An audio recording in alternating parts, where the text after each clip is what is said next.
ప్రశ్నిస్తున్నా. అంటే ఆ గురువులకి నువ్వు మోసం చేసినట్టు కాదా? 1947 సంవత్సరంతోనే భారతదేశం చరిత్ర ప్రారంభమైందా? దానికి ముందు గురువులు లేరా? ఆ గురువులకి పరంపర లేదా? ఆ పరంపరకు సంబంధించిన వ్యక్తులు లేరా? ఇంత దారుణమైన కుట్ర మన దేశంలో జరుగుతోంది. మనం ఏమి పట్టించుకోకుండా సెప్టెంబర్ ఆ సర్వేపల్లి రాధాకృష్ణుడికి అందరూ కూడా వెళ్ళి ఉత్తమ ఉపాధ్యాయులుగా. సో మన విద్యావేత్త, విద్యా సంస్థల అధిపతి శ్రీ కేవి సుబ్బారెడ్డి గారికి సాదర స్వాగతం ఈ కార్యక్రమానికి.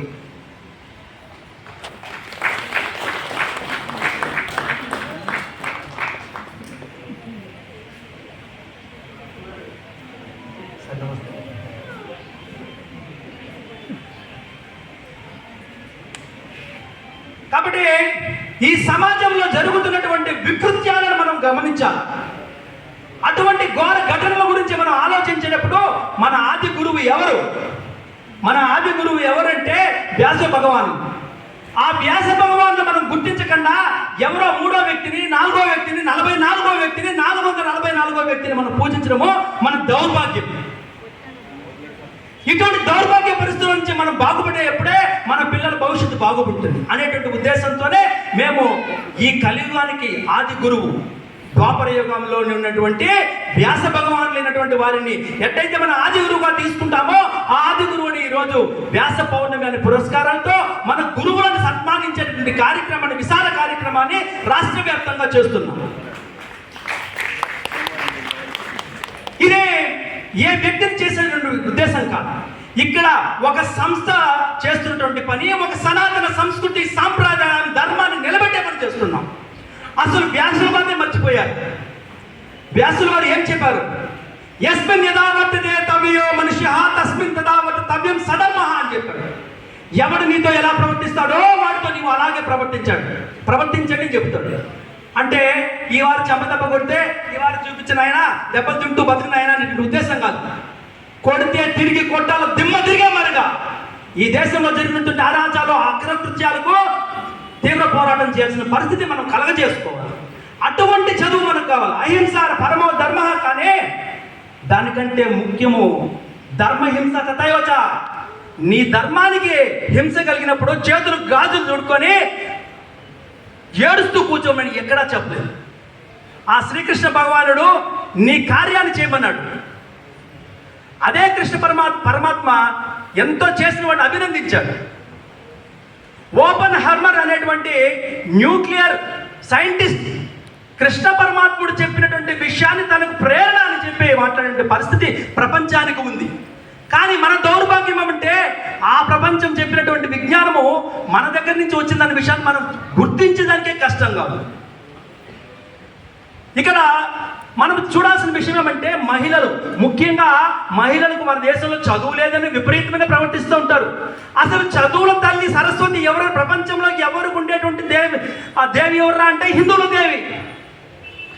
వేరే ఏ ధర్మంలో కానీ చదువుల తల్లి అనే పేరే, సంస్కృతి కానీ సాంప్రదాయం వాళ్ళకి లేదు.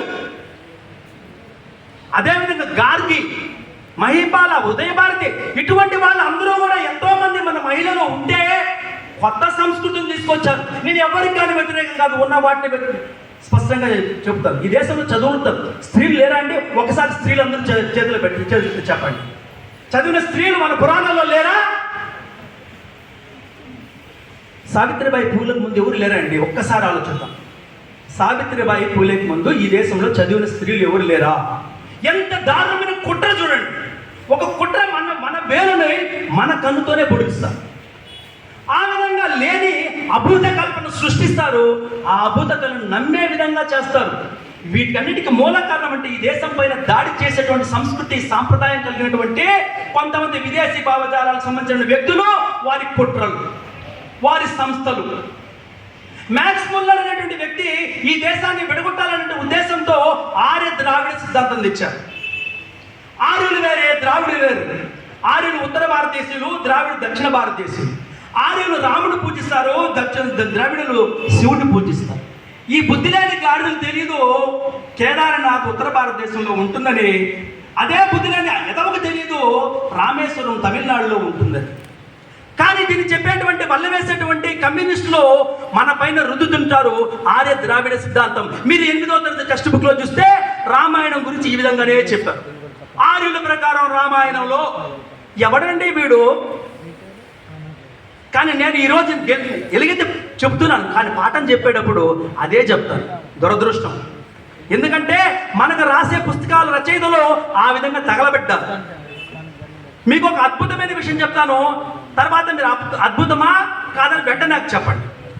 రామాయణాన్ని తొలగించాలి 10వ తరగతి టెక్స్ట్ బుక్ ఉపవాచకం నుంచి రామాయణాన్ని తొలగించాలని విశేషంగా ప్రయత్నం చేసిన షేక్ బాబూజీ. ఇప్పుడు ఇది నిజమా అబద్ధమని ఆలోచించద్దండి. ఇది గత విద్యాశాఖ మంత్రి సాక్షిగా వద్దు తీసేయాలా అని వాదోపవాదాలు చేసినటువంటి గొప్ప వ్యక్తి. అదేవిధంగానే ఈ సంవత్సరం 10వ క్లాసులో హరిహర కాక